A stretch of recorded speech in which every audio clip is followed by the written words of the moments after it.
The decision. The idea began like a seashell Jamie found in his pocket months after the Azores. Small, unassuming, but when you put it to your ear, you heard the ocean. They were in the kitchen in London, late on a Sunday, the kind of evening that smells like rosemary and warm bread. Amelia was washing grapes, sleeves pushed up, hair falling loose in a way that always broke his heart a little. "Would you do it?" he asked, drying a plate, pretending to be casual. "Do it again, I mean." She glanced at him over her shoulder. "Wear a dress I can't breathe in? Invite half of Ireland and all of England? Pose for photographs until my face is frozen?" He laughed. "Not that. I mean, us. Our vows." The grapes paused in the colander. She turned off the tap and faced him, eyes curious and bright. "Renew them? Quietly?" "Quietly," he said, relieved by the understanding in her voice.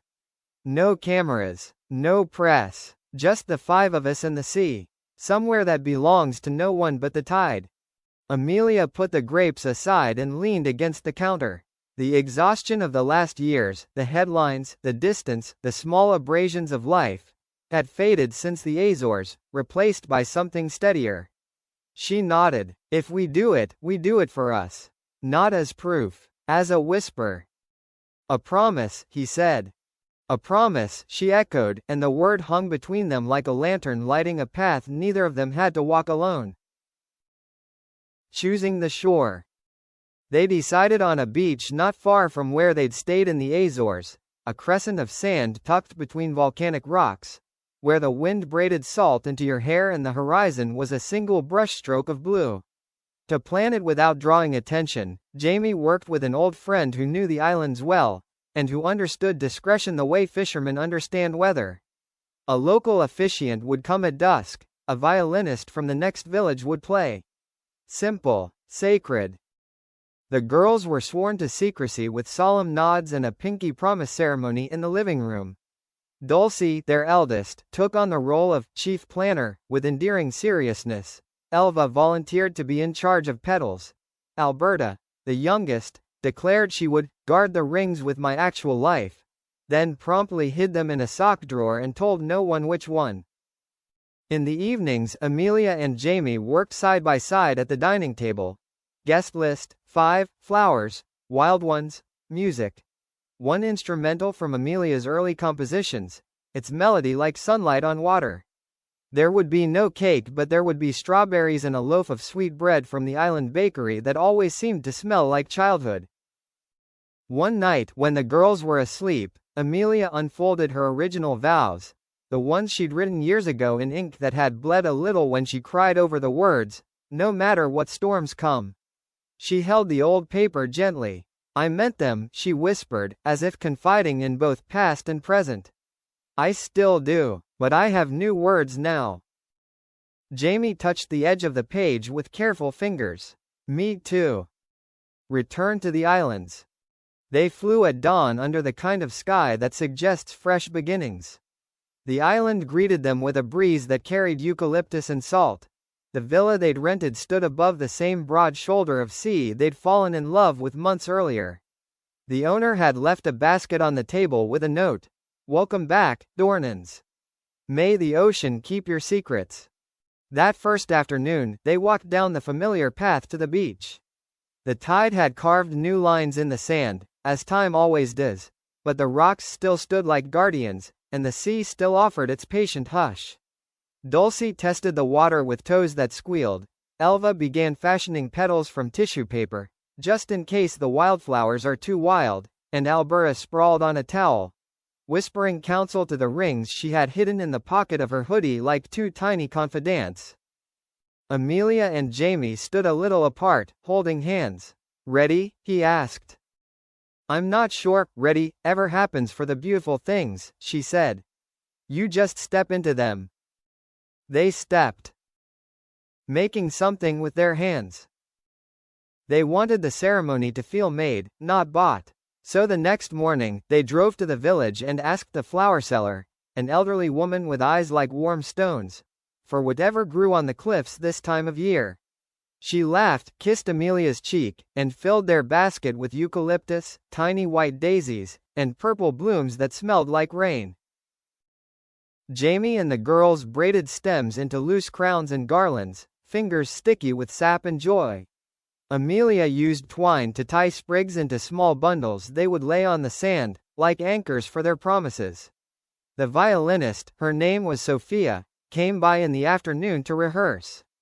She stood barefoot on the terrace and played a melody that found the soft place in every heart within earshot, as if the instrument remembered something the people had forgotten. In the kitchen, Amelia kneaded dough for the sweet bread while Jamie sliced strawberries. They moved around each other with the comfort of years, bumping hips, sharing glances that said more than words, and occasionally one of them would hum a bar from Sophia's melody and the other would smile, because love has a way of making its own soundtrack out of small repetitions. As the bread rose in the oven, Jamie took out a notebook. Amelia did the same. Across from each other at the table, they wrote. They did not show each other, not yet, but the air between them felt like a sanctuary where declarations could be born. The evening before, they decided to speak their new vows at sunset, when the light slants low and everything looks like forgiveness. On the evening before, they walked the beach to choose the spot where they'd stand. The sand was cool, the sea the color of a held breath. Alberta ran ahead, leaving a constellation of footprints. Elva collected smooth stones in her skirt pocket and said she'd build something symbolic. That I'll explain later, once I figure out what it symbolizes. Dulcie, tall now, taller than Amelia had been at her age, looped her arm through her father's and asked quiet questions like a friend, not a child. When you got married the first time, she said, what did it feel like? Jamie thought for a long moment. Like leaping off a cliff and realizing there was no fall at all, just flying. And then there were days we forgot how to fly, or the wind died. But we learned there are other ways to move forward. You can run, you can walk, you can carry each other. That's love, not the flying, the finding a way. Dulcie nodded, storing the answer somewhere he hoped she'd never need, but was glad she had anyway. They marked the place with a small circle of stones and flowers. As they turned back to the villa, Amelia looked over her shoulder at the ocean as if checking that it agreed. The sea, being the sea, did not answer, but a wave curled gently at their feet like a blessing. The dress and the shirt. There had been no shopping, no fittings, no stylists. Amelia chose a dress she'd had for years. A slip of ivory silk that moved like water and had no interest in being more important than the person wearing it. She braided her hair simply, tucking in a sprig of eucalyptus. The girls insisted on brushing it until it shone. They added one small daisy, like a secret. Jamie wore a white linen shirt and trousers the color of sand. He debated a jacket, then laughed at himself and set it aside. Vows did not require lapels.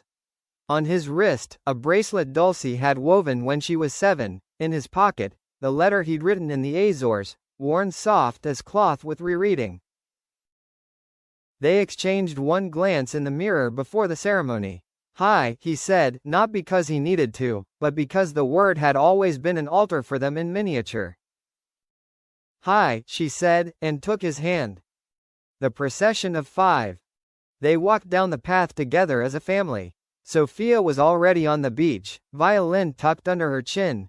The officiant, a kind woman named Teresa who smelled faintly of oranges, waited by the circle of stones, smiling with a warmth that suggested she'd attended more ceremonies than most and still believed in every single one.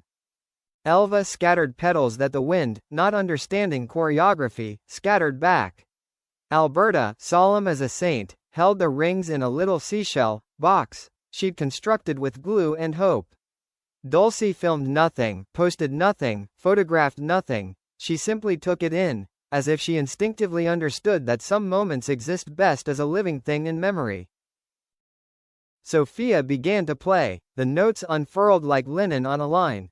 The sky was a painting someone had forgotten to finish, streaks of pink surrendering to indigo, the first star already curious. The 5 of them took their places. The officiant's words. Teresa raised her hands not like a priest but like a gardener about to bless the soil. We are here, she said, not to begin, but to begin again. To say that love is not an event but a practice, not a photograph but a daily bread. We stand between land and sea because marriage is both, steadfast and changing, rooted and moving. She paused, eyes shining at the girls. And we are 5, not 2. Because love that lasts is never a closed circuit. It grows. Jamie felt his throat tighten. He reached for Amelia's hand. She squeezed once, a Morse code they'd invented on an airplane years ago that meant I'm here. Speak your truths, Teresa said gently.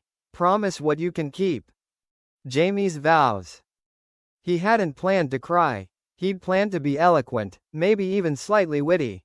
But when he looked at Amelia, her hair with its one stubborn daisy, the fine lines at the corners of her eyes that he adored because he'd helped write them, his voice broke in the first sentence. Amelia, he began, and stopped to breathe. The sea breathed with him. I once promised to love you in storm and in calm. I didn't know how many kinds of storms there are. I thought they would be obvious, the dramatic ones with thunder. I didn't know about the slow storms, the quiet wearings away, the missed dinners, the tired answers, the phone turned face down. I didn't know how far a person can drift without moving their feet. She blinked tears, he continued. I can't promise there will be no more storms. I can't promise I'll never fail. But I can promise to notice the wind before it howls, to fix the small leaks, to sit with you in the rain with an umbrella that is my whole self if that's what it takes. I promise to be the man who comes home, not in geography, but in presence. I promise to listen even when I think I already know, to ask even when it would be easier not to apologize without comma or defense. He took the letter from his pocket and unfolded it, edges frayed by his thumb. I wrote this months ago, he said. It still holds. He read the closing lines, the ones he'd penned under a lamp while the island slept. If I could go back and start over, I'd still find you. Every time. When he finished, his hands were shaking. Amelia reached up and steadied them with her own. Amelia's vows. She held her paper, but she didn't look at it right away. She looked at him. Jamie, she said, you have always been my favorite part of any room. Even when we forgot each other for a while, I never stopped checking for your laugh. She glanced down and read, I promised to love you when we were very young at this. I didn't know what the years would ask of us. I didn't know that distance can grow like ivy even in a home you share. I didn't know how tired you can become while doing the very life you prayed for. She smiled softly. But I know this now. Love isn't exhausted by being used. It is kept alive by being used. Her voice strengthened. I can't promise I'll never be afraid again.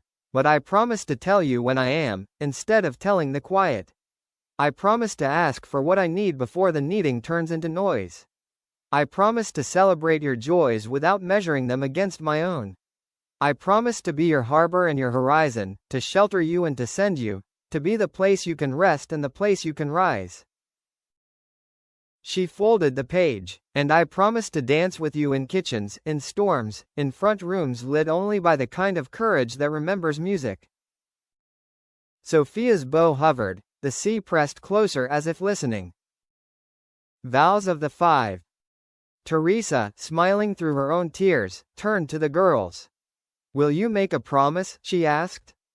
Dulcie, stepping forward with a steadiness that startled Amelia into a flush of pride, said, We promise to remind you to eat, to sleep, and to laugh.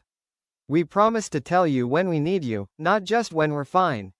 We promise to be kind to each other even when the Wi-Fi is bad. Elva added, We promise to bring you tea when you argue.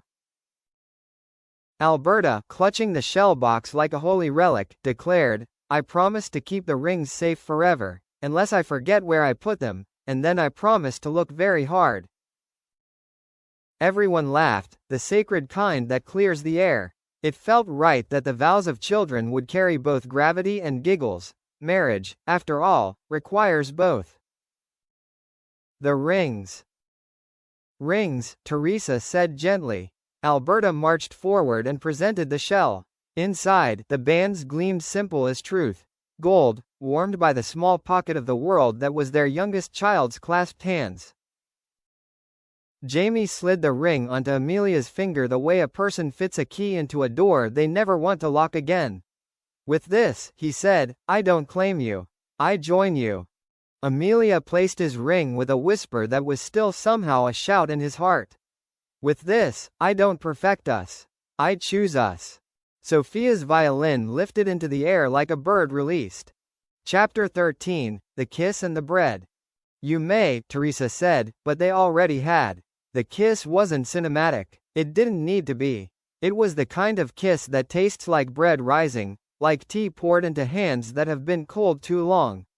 It was recognition, renewal, it was forgiveness without ceremony. After, they sat on the blankets and broke the sweet bread with their hands. It steamed in the cool air, strawberries bled joy into their fingers. They fed each other and the girls, laughing, pointing out the first brave star and arguing about whether that cloud looked like a whale or a violin. As twilight gathered, Teresa hugged them and wished them years that felt like this, messy, warm, shared.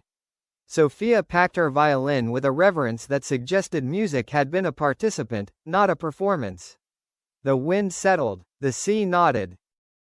The dance. There was no reception, but there was dancing. Amelia pulled her phone from the pocket of her dress and found a song she'd recorded as a demo years ago. It began as a whisper, then widened into a field. She took Jamie's hand and led him to the waterline. They danced barefoot, steps uncertain, then sure, the hem of her dress catching foam, his trousers damp to the knee, neither caring. The girls joined, then spun off to their own orbits. For a moment, Jamie and Amelia were alone in the center of a shifting universe, turning slowly, eyes closed, foreheads together. They didn't speak. There are nights when language does not improve anything. When the song ended, they stood for a long moment with the hush around them. Somewhere up the beach, a gull cried and then thought better of it. They started laughing for no reason and every reason. The fire and the letters. On their way back up the path, Jamie stopped. One more thing. He reached into his pocket and pulled out a second folded paper. A new letter, he said, suddenly shy. They sat on the edge of the deck facing the dark. He read it to her. In it were simple sentences that refused glamour in favor of honesty. I want to grow old with you on purpose, not by accident. I want to keep choosing you when it's dramatic and when it's boring, when it's easy and when it requires all the courage we own. I want to be the man our daughters think I am when they're bragging about me to friends I've never met. I want to be your ordinary miracle. She took the letter and pressed it against her chest. I wrote you one too, she said, embarrassed and proud. She read, thank you for staying. For learning the quiet. For learning my quiet. I want the kind of life where the extraordinary is the fact that we eat at the same table. I want your stories when you're certain and your silence when words aren't ready yet. I want to keep finding your hand in the dark. They folded the letters into a small jar, added a handful of sand, and buried it shallow near the path, like a time capsule for their future selves to stumble upon. Alberta, self-appointed keeper of mysteries, marked the spot with a smooth white stone. In case the future forgets, she said. The morning after. They woke to gulls and the smell of coffee. The rings looked both new and as old as the world. Jamie made pancakes badly, tradition, and the girls drowned them in honey. Amelia handed him a towel and kissed the tip of his nose. There were no gifts, no speeches, no sudden transformations. Just 5 people in a kitchen, behaving as if they'd always lived inside a promise.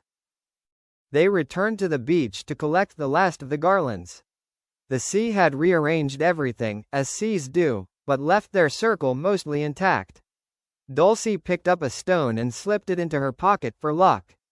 Elva found one of her paper petals lodged between 2 rocks, waterlogged but valiant. Alberta discovered a tiny crab and lectured it gently on consent before letting it go. Jamie and Amelia stood at the water's edge and looked out. He felt that something profound had happened and also something very simple. They had said what they meant. They had meant what they said. They had made a small altar out of a day, and then they would go on living. Home? He asked. Home, she said, and he knew she meant the house, the city, the messy, miraculous everyday, and also him. A quiet return. News of their ceremony never made the papers. There were no sources, no blurry photos, no speculation threaded into strangers' lives. They flew back, took a cab through streets that had not improved their driving in their absence, and walked into a home that smelled like themselves. Over the next weeks, their lives did not become a postcard. They had colds, deadlines, misplaced PE kits, a kettle that died dramatically mid-pour. They had dinners that were perfect and dinners that were cereal at 9:30 p.m. They had a budget meeting that devolved into laughter and a fight about laundry that ended in apologies on the stairs. But they also had the ceremony lodged in them like a compass. When the stress grew loud, one of them would say, "Sand," and the other would breathe. When the distance tried to creep again, Jamie would take Amelia's hand, 2 squeezes. "I'm here, I'm here." When the girls squabbled, Dulcie would roll her eyes and declare, "Remember, we promised kindness," even with bad Wi-Fi, which usually dissolved everyone into a truce. On a Friday night a month later, Amelia played the violin melody on the old piano, adjusting chords as if smoothing a quilt.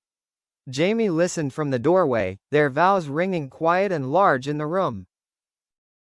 The photo you'll never see. They kept one photograph from the day, taken by Teresa with hands that understood reverence. It showed 5 sets of footprints leading to the water and 5 sets leading back.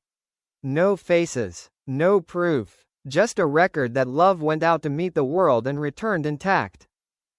They framed it and hung it in the hallway, not at eye level but slightly above, so you had to tilt your chin in respect. Visitors thought it was an art print and said, "Oh, lovely," and moved on. The family knew better. It was the map. A letter to the future. On their anniversary, this time unpublicized, they wrote a new letter together addressed to themselves 10 years on. Dear us. We hope you've kept the good, put down the heavy, and forgiven the foolish. We hope you've added wrinkles from laughing and softened edges from listening. We hope you've taught the girls to build their own circles of stones where they stand. We hope you've kept dancing in kitchens and learned at least 3 more pancake recipes, Jamie. We hope you still whisper, "Sand," when things tilt. We hope you keep choosing ordinary miracles. If you've forgotten, dig near the path. A jar is waiting. Love, us. They sealed it and tucked it behind the photo. Alberta insisted on adding a sticker of a crab, "For the friend I made," which everyone agreed could only improve it. The meaning of once more. One night, months after the ceremony, a storm hit, a fierce one this time. Rain pounded against the windows, wind whipped against the trees. The power went out, plunging the house into darkness, making the living room both smaller and safer. They lit candles, played cards, and told stories they had told before, because repetition was a form of devotion. When the girls were asleep in the storm of blankets, Jamie and Amelia sat on the floor, backs against the sofa, watching the candle cast a small light on the ceiling. "Do you think," Amelia asked, "that someday we'll need to do it again? To renew our vows?" Jamie considered. "Maybe not with a priest or a violin. But yes, I think love is once more. Not because it fades, but because it grows, and each new bell needs words." She nodded, took his hand, and placed it over her heart. The candle burned low, then went out, then burned bright, steady as a promise. The ocean keeps secrets. The beach was still there, of course. The sea had eroded some stones and returned others. Tourists came and went, leaving their own circles, their own footprints. Sometimes Sophia played there at sunset, with no spectators but the wind. Teresa blessed another couple, 5 others, in a different way. Love was a village. Years later, a child would dig near the path and find a jar containing 2 letters and a handful of sand. She would open it, confused and delighted, and read of a promise fit for any heart. She would not know the names of the people who wrote it. She would not care. Because in the end, that's what Jamie and Amelia did on a secret beach under a patient sky. They proved nothing to anyone. They practiced. They made a home out of their vows, not because they failed, but because they tried. They chose each other again. And again. And again.